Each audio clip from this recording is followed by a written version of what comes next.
قبل از ازدواج و بعد از ازدواج زندگی ها بسیار تغییر میکنه. های اینجاست که زنها باز دلایشان میترکه.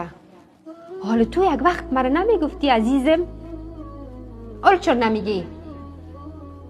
خب وقت پیش از وقت دوران نامزادی بود. صحیح است. حالا دیگه زندگی خیلی دیگه عادی میشه زندگی.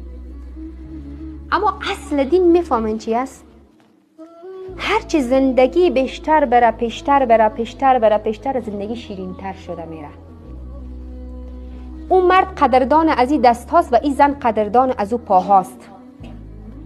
بجایی که به عیب‌های یکدیگه خود ببینن همدیگه را جور میکنن، تداوی میکنن. پیامبر ما صلی الله علیه و سلم با خدیجه رضی الله تعالی عنها چقدر وفادار بود که حتی یک دوست خانوم خود بعد از فوتش میبینه احترامش میکنه. چقدر در کنار هم خوشبختی بودی. در انشاءالله در درس آینده به خیر ما شما میخوانیم.